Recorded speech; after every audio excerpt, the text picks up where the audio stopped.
All right, the injuries, Armstead was doubtful, Deebo questionable. That's all we got. What has Armstead been doing to be able to elevate him from out the previous weeks to Just keeps passing every test, and then today was his first day to get into practice, so it's a big step for him.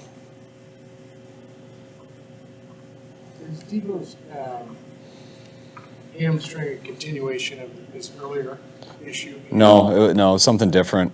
We got back at like 7 in the morning. I'm sure he went home and slept for a while. It was a little weird day. Didn't feel much on Tuesday. Got the information on Wednesday, and then we were safe about it.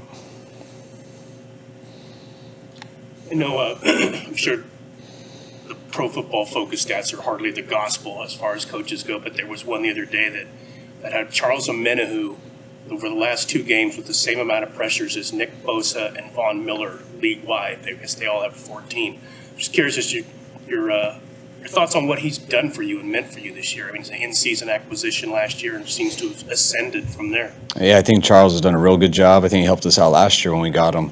I know he did that right at the trade deadline, and I think especially towards the end of the year, he started making some plays for us, going back to the Dallas game and everything. He's even better this year, more used to what we do. He's put in a lot of work, and he's been huge as this year's gone, especially missing some guys and not having Sampson last week. And the depth of our D-line is very important to us to keep all those guys fresh. And when you have some talented dudes you can roll in there, you can keep making plays. One more Pro Football Talk question.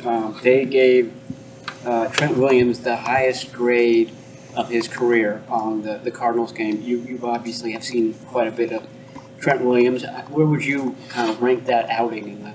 Not the highest of his career. Is there a game that stands out? It's so hard with me with O linemen because, I mean, the memorable plays are, I mean, he had some cool ones in the Arizona game. I mean, getting him out there on Buddha on the trailer we ran. I mean, he's got some neat highlight plays, but the best games are usually the ones that I don't even remember with the O-line because they just didn't do one mistake the entire game. And but Trent always does something neat every game that is fun for anybody to watch. Well, with the offense coming together at this point, is it not that surprising that it's taken some time? The whole offseason was with one quarterback, and then it's adjusting to a completely different one. Yeah, I mean, usually it takes care of itself unless you have a bunch of drastic injuries, and I think we had a few at some key positions early in the year, starting with the quarterback, the most important part. Also with the running back, losing Elijah, so you do got to do some adjusting and stuff. But I also think in all those games it wasn't that we weren't capable. I thought we weren't very consistent.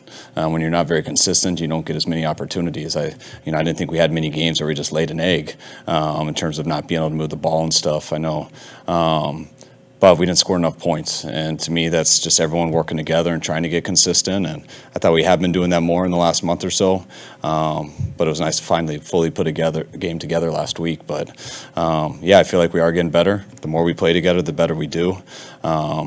But we're still not there yet at all, and we got to keep making sure we're getting better because if not, you're going to end up getting worse. Kind of a big picture thing. A lot of you guys always talk about yards after catch, yards after contact. When and how did physicality always become such a primary tenet of what you want to do offensively? I think it's adjusting your players and just what you do best.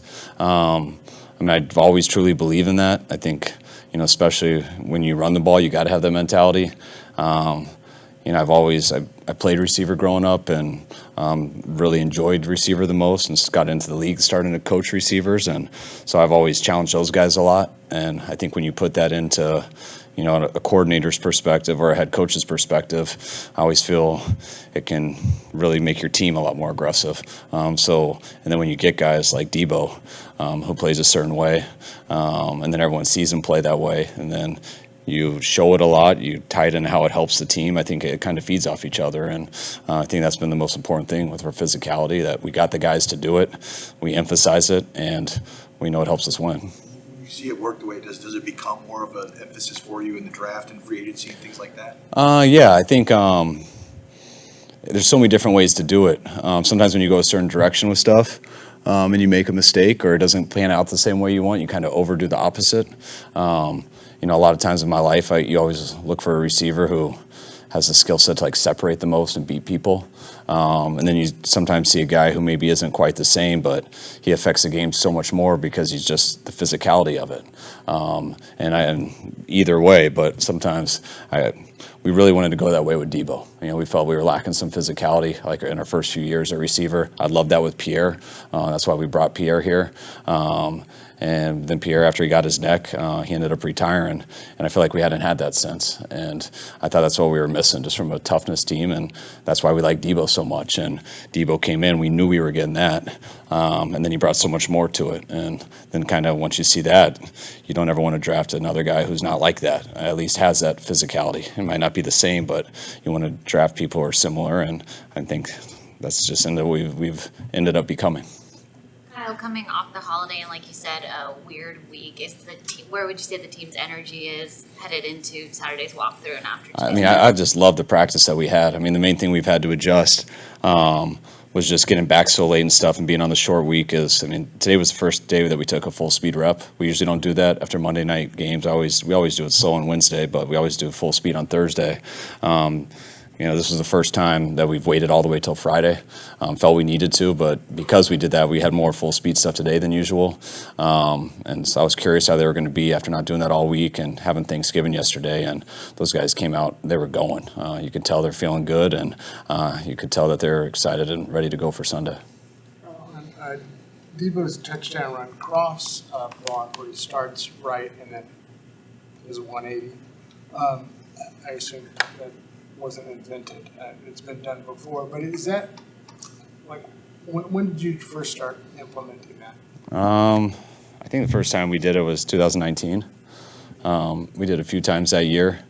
Had a lot of success with it, and then after that year, you see it on every single team, at least almost once a game.